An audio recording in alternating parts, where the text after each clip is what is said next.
Halo semuanya teman-teman, baik lagi sama Bang Aye. Kali ini kita bakal mereview ataupun berbagi pengalaman sebelum dan sesudah dibangunnya flyover Cisauk, teman-teman. Jadi sedikit cerita dari Bang Aye sendiri yang bisa dibilang sering ya lewat ke Cisauk ataupun hanya sekedar apa ya namanya ya, sekedar jalan-jalan ke daerah BSD gitu dan ngerasain sebelum dibangun dan sesudah dibangun flyover Cisauk seperti apa kemacetannya. Jadi ditonton sampai selesai teman-teman dan sekaligus kita bakal melihat ya perkembangan ataupun lalu lintas di area Cisauk ini seperti apa. Dan FYI untuk flyover Cisauk mulai dibangun konstruksinya itu sekitar bulan Oktober tahun 2022 ya dan selesai diuji coba sekitar tanggal 2 Desember apa 24 Desember ya. Pokoknya sekitar Desember tahun 2023 ya. Jadi sekitar 1 tahun jaraknya ya pembangunan konstruksinya selesai dan secara penuh, secara resmi digunakan sekitar tanggal 1 Januari 2024 teman-teman. Dan sedikit berbagi pengalaman juga, flyover Cisauk kalau di jam-jam sibuk itu benar-benar macet ya. Dan bisa dibilang kalau dibandingin dengan Tenjo lebih parah di Cisauk teman-teman.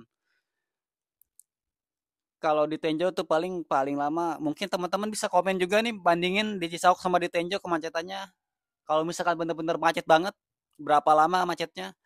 Kalau di Tenjo paling ya setengah jam mungkin ataupun sekitar 40 menit.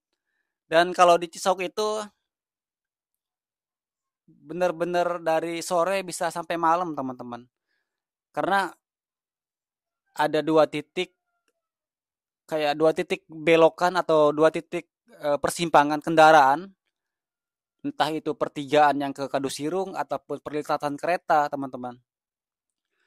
Dan setelah adanya flyover ini apa yang Bang Ayah rasakan memang begitu terasa ya. Maksudnya perubahannya ada gitu. Dibanding pas sebelum dibangun, biasanya kan kalau kita lewat sini, kalau misalkan kita dari Serpong nih ya, dari Serpong kita pengen ke Parung Panjang, biasanya kita beloknya ke kiri teman-teman, yang sekarang dibangun Citra Garden Serpong ya. Biasanya kita nyari ke Jalan Tikus ke belakang, dan itu tembusnya bisa langsung ke sekitaran Cicayur ya teman-teman. Jadi kan lumayan tuh nggak bisa kita nggak usah ngelewatin Cisauk yang lumayan macet.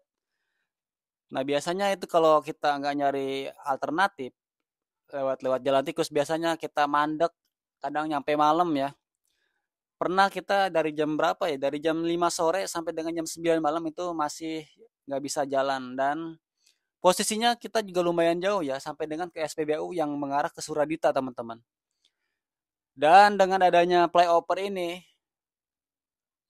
bisa mengubah suasana teman-teman yang tadinya macet-macetan. Sekarang alhamdulillah bisa lancar yang mengarah ke BSD, yang mengarah ke Parung Panjang, mengarah ke Legok, ke Kadusirung, ke Jatake ataupun ke sebaliknya arah Serpong, Rumpin, Suradita ataupun ke area Bogor teman-teman. Itu bisa lancar.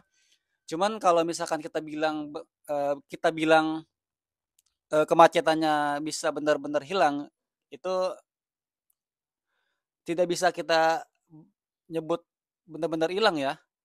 Kemacetan masih ada teman-teman karena untuk di area SPBU masih ada titik putar balik ya di situ.